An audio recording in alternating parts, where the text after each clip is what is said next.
नमस्कार, जोहार। स्वागत है आप सभी का आज की वीडियो में। सीटेट और जेटेट के मसले पे आज हम लोग बात करेंगे। आप में से बहुत सारे लोग होंगे जिन्होंने बीएड नहीं किया है। आपको लगेगा ये आपके इंटरेस्ट की चीज़ें नहीं हैं, लेकिन कुछ देर आप लोग वीडियो को देखिए क्योंकि आपके पार्टिसिपेशन की भी आवश्यकता है। कमेंट आप लोग करिएगा कि अगर आप मुख्यमंत्री होते तो इसको कैसे सॉल्व करते, इसका सॉल्यूशन आपके दिमाग में क्या होता, ये आप लोग कमेंट सेक्शन में ज़रूर बताइएगा। पहले मैं पूरा मामला आपको समझाता हूँ और फिर अंत में सीटेट वालों को क्या करना चाहिए ये भी इस वीडियो के माध्यम से आपको बताऊंगा। सीटेट आप सबको पता है और जेटेट के बारे में भी आप जानते होंगे। शिक्षक को लेकर के कोई भी नियुक्ति होती है तो उसमें बीएड की डिग्री मांगी जाती है। अगर आपने सिंपल बीए, बीएससी, बीटेक किया है तो आप टीचर नहीं बन सकते, उसके लिए बीएड की डिग्री आवश्यक है। ठीक है, लेकिन सिर्फ बीएड की डिग्री होने से भी काम नहीं चलेगा। आपको टीचर एलिजिबिलिटी टेस्ट पास करके आना होगा पहले। और ये कौन लेता है टीचर एलिजिबिलिटी टेस्ट? तो हर एक राज्य अपने अपने राज्य में टेट का एग्ज़ाम कंडक्ट करवाती है। जैसे कि झारखंड में जेटेट, बिहार में बीटेट, एमपी में एमपी टेट, इस तरह से होते रहता है। ठीक है, क्योंकि ये पात्रता है। बीएड के साथ साथ आपको एलिजिबिलिटी टेस्ट भी पास करना है अगर आप एक शिक्षक बनना चाहते हैं तो। उसी प्रकार से सेंट्रल लेवल पर सीटेट होता है, क्योंकि सिर्फ राज्य सरकार की स्कूलें तो है नहीं। झारखंड में ऐसा तो नहीं है कि सिर्फ झारखंड सरकार की ही स्कूलें चल रही है, केंद्र की भी स्कूलें यहाँ पे चल रही है, लाइक केंद्रीय विद्यालय। ठीक है, तो वहाँ पर भी टीचर्स चाहिए, तो उन लोगों के लिए सीटेट होता है। जेटेट पास करके आप सेंट्रल स्कूल में टीचर नहीं बन सकते, उसके लिए सीटेट चाहिए। सीटेट का एग्ज़ाम जहाँ तक मुझे पता है कि हर साल होता है और साल में 2 बार होता है। अगर मैं कहीं गलत होऊंगा तो आप लोग कमेंट सेक्शन में बताइएगा, क्योंकि ये मेरे भी इंटरेस्ट की चीज़ें नहीं है। मैंने भी बीएड वगैरह किया नहीं तो इसमें बहुत ज़्यादा जानकारी मैं नहीं रखता हूँ, लेकिन जितना जानकारी है उस हिसाब से बता रहा हूँ। जहाँ तक मुझे पता है कि सीटेट हर साल होता है, साल में 2 बार होता है। ठीक है, जेटेट में क्या गड़बड़ हुई है कि 2016 में झारखंड में अंतिम बार जेटेट हुआ था। ठीक है, और लोगों ने बीएड किया, बीएड करके जेटेट भी लोगों ने पास किया। उसके बाद लोग इंतज़ार कर रहे थे। किस चीज़ का इंतज़ार कर रहे थे? तो वैकेंसी का, कि अब वैकेंसी आएगी। 16 बीत गया, 17 बीता, 18, 19, 20, 21, लेकिन कोई वैकेंसी आई नहीं। अभी कुछ दिनों पहले सहायक आचार्य की वैकेंसी आई, आप सबको पता होगा। और जब भी शिक्षक की कोई भी वैकेंसी आती है तो बहुत बड़े स्केल पर आती है। सहायक आचार्य जहाँ तक 26 या 27,000 वैकेंसी लगभग सहायक आचार्य में आई। अब इन्होंने जेटेट का पास किया 2016 में।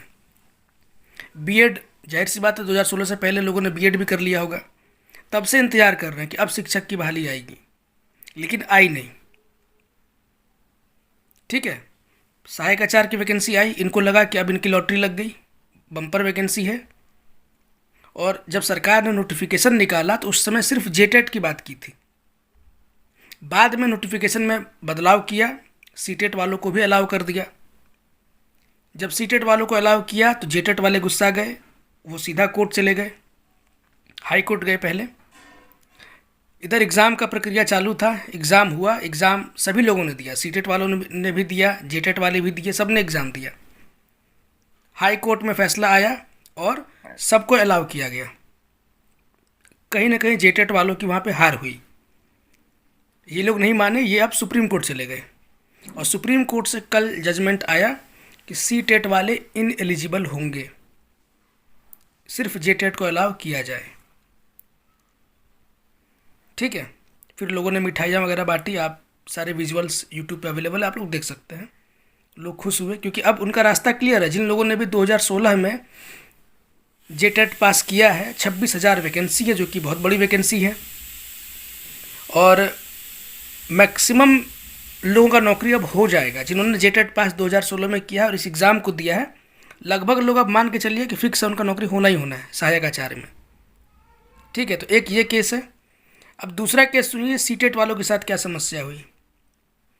2016 में जेटेट हुआ था, उसके बाद लोगों ने 2017 में बीएड पास किया, 18 में पास किया, 19 में पास किया, 20 में, हर साल बीएड लोग पास कर रहे हैं। अब इनकी भी गलती नहीं है भाई, इन लोगों ने तो बीएड पास किया, अब उसके बाद राज्य सरकार ने कोई एलिजिबिलिटी टेस्ट ही नहीं लिया। 16 में जो हुआ था उसके बाद टेट का कोई एग्ज़ाम झारखंड में हुआ ही नहीं है। तो ये लोग क्या करें सीटेट वाले, इनकी भी गलती नहीं है, बीएड की डिग्री है इनके पास, वैकेंसी आ गई 26,000। अब बीएड की डिग्री रहते हुए भी इन्होंने सीटेट पास किया है, इनके पास सारी योग्यताएं हैं टीचर बनने की, लेकिन सरकार ने चूँकि एक एग्ज़ाम नहीं लिया है इसलिए ये एलिजिबल नहीं हो पा रहे। बाद में सरकार ने इनकी पीड़ा समझी और इनको अलाउ किया, लेकिन मामला कोर्ट में चला गया, कोर्ट में सारी चीज़ें फंस गई। अब सवाल आपसे यही है कि आप कल के जजमेंट को देखने के बाद आपके मन में क्या सोल्यूशन चल रहा है, इसको लेकर के क्या होना चाहिए? क्या सीधा सीधा रिज़ल्ट देना चाहिए और जेटेट वालों को ज्वाइन कराना चाहिए, या फिर पूरी प्रक्रिया को रद्द करके विदिन 6 मंथ या विदिन 3 मंथ्स जेटेट का पहले एग्ज़ाम लेना चाहिए और फिर ये 26,000 सहायक आचार्य के एग्ज़ामिनेशन को फिर से कंडक्ट कराना चाहिए? क्या आपके मन में सॉल्यूशन चल रहा है? एक ह्यूमैनिटेरियन एंगल को देखते हुए आप लोग जवाब दीजिएगा, क्योंकि अगर आप सीटेट के पक्ष में बोलेंगे तो जेटेट वाले गुस्साएंगे, जेटेट के पक्ष में बोलेंगे सीटेट वाले गुस्साएंगे। तो न्यूट्रल होकर के क्या एक उचित सॉल्यूशन होना चाहिए? ज़रूर आप लोग इसमें पार्टिसिपेट करिएगा। जो लोग मेरे रेगुलर व्यूअर हैं, मैं आपके उत्तर का इंतज़ार करूँगा, ठीक है। एक सॉल्यूशन तो ये ज़रूर हो सकता है कि पहले जेटेट का एग्ज़ाम तो झारखंड में कराना बहुत ज़रूरी है, क्योंकि अब बहुत बड़े पैमाने पे लोग बीएड कर रहे हैं। एक समय पे इंजीनियरिंग का क्रेज़ था, लोग इंजीनियरिंग भर भर के लोग कर रहे थे। अब मैं देख रहा हूँ कि बीएड बहुत सारे लोग करते हैं, यहाँ तक कि बहुत सारे इंजीनियर लोग भी बाद में बीएड कर ले रहे हैं, क्योंकि शिक्षक की बहाली बहुत आती है, जब भी आती है बम्पर वैकेंसी आती है। और क्या स्तर है टीचर्स का ये भी हर किसी को पता है, ठीक है ना। तो एक आसान रास्ता दिखता है इस तरफ, तो लोग अट्रैक्ट हो रहे हैं इस तरफ और बीएड कर रहे हैं, लेकिन आपका डिग्री किसी काम का नहीं है अगर आप टेट का एग्ज़ाम नहीं पास करते हैं। तो और टेट लेगा कौन? तो सरकार ही लेगी। दूसरा एक चीज़ क्या है कि सीटेट वगैरह लोग क्यों अप्लाई करते हैं, क्यों पास करते हैं? क्योंकि आप कोई प्राइवेट स्कूल भी ज्वाइन करिएगा तो वहाँ भी बीएड मांगा जाता है, और बीएड के साथ साथ आप टेट पास होने चाहिए, तभी आपको किसी अच्छे स्कूल में, रेप्यूटेड किसी बड़े स्कूल में आप एज अ टीचर पढ़ा पाएंगे अगर आप टेट पास है तो बहुत सारी समस्याएं हैं। तो समाधान आप लोग कमेंट सेक्शन में बताइए कि क्या इसका उचित समाधान हो सकता है। बाकी जो सीटेट वाले हैं, मैं देख रहा हूँ कुछ लोग सुप्रीम कोर्ट जाने की बात कर रहे हैं, जा सकते हैं सुप्रीम कोर्ट में, बिल्कुल ऐसा नहीं कि कोई जजमेंट आ गया तो वापस इसमें आप पीआईएल वगैरह नहीं कर सकते हैं, डेफिनेटली कर सकते हैं। वो बहुत खर्चीला प्रोसेस होगा, क्योंकि वापस सुप्रीम कोर्ट जाना, वकील को हायर करना और फिर आप कंट्रीब्यूट करिए, पैसे जमा करिए, थोड़ा सा प्रॉब्लमेटिक हो सकता है। और बहाली इतनी बड़ी है, 26,000 बहाली छोटी तो होती नहीं है। और ये सहायक आचार्य एक बार हो जाने के बाद दोबारा ये वैकेंसी, मुझे लगता नहीं कि 8-10 साल फिर कोई वैकेंसी आएगी भी। 8-10 साल तो थोड़ा ज़्यादा हो गया, कम से कम 4-5 साल फिर कोई बड़ी वैकेंसी टीचर को लेकर के आने वाली भी नहीं है। तो इसको छोड़ना भी सीटेट वालों के लिए ये फ़ायदे का सौदा होगा नहीं। तो ऐसे में करना क्या चाहिए? जितने भी सीटेट वाले हैं झारखंड में, जितने भी लोग हैं जो झारखंडी हैं, मुझे लगता है कि एक बड़ी संख्या में कम से कम 300-400 लोग जाइए, जा कर के मुख्यमंत्री जी से मिलिए, और अगर हो सके तो कल्पना मैडम से मिलिए, अगर हो सके तो, और जा कर के सारी चीज़ें उनको आप लोग बताइए, अवगत कराइए, ठीक है। और बोलिए कि एग्ज़ामिनेशन को अगर हो सके तो रद्द करिए, आप जेटेट पहले कंडक्ट कराइए और उसके बाद फिर आचार्य, सहायक आचार्य का बहाली करवाइए। आप कन्विंस करिए, क्योंकि सरकार आपके फेवर में थी, सरकार कहीं ना कहीं चाह रही थी कि आपको भी मौका दिया जाए, ठीक है। तो आप लोग जाएंगे तो हो सकता है कि सरकार आपके फेवर में काम करे, या फिर ये आपके विषय की चीज़ें हैं, आप जो भी करें आपको मुबारक है, ठीक है, जो भी आपको सही लगे। बाकी मैं फिर से बोल रहा हूँ, जो न्यूट्रल ग्राउंड पर आप लोग कमेंट करके बताइएगा, क्योंकि मेरे जितने फॉलोवर हैं मुझे लगता है कि मैक्सिमम लोगों ने बीएड नहीं किया होगा, ठीक है।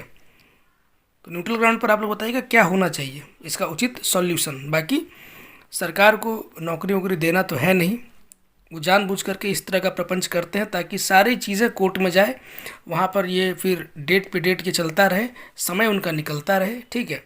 बाद में चीज़ें रद्द हो जाए तो उससे सरकार और खुश होती है। सीजीएल वाले बहुत सारे लोग सोच रहे हैं कि सरकार बहुत लालायित है उनको ज्वाइनिंग कराने के लिए, ये आपकी बेवकूफ़ी है। अगर सरकार इतना ही परेशान होती तो आज ये नौबत आती ही नहीं। जो आज नौबत आ गई है ना, ये आती ही नहीं, अभी तक लोग ज्वाइन कर लिए होते। तो ये सारा षड्यंत्र जो है ना, ये सरकार के द्वारा ही रचाया जाता है, और उसमें से भी कांग्रेस मुख्य भूमिका में रहती है। मुख्य भूमिका, ये सारी चीज़ों को डिरेल करने में सबसे बड़ा हाथ कांग्रेस का है।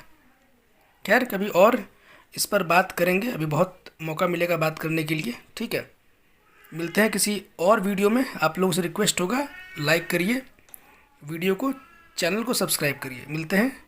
जोहार, गुड बाय।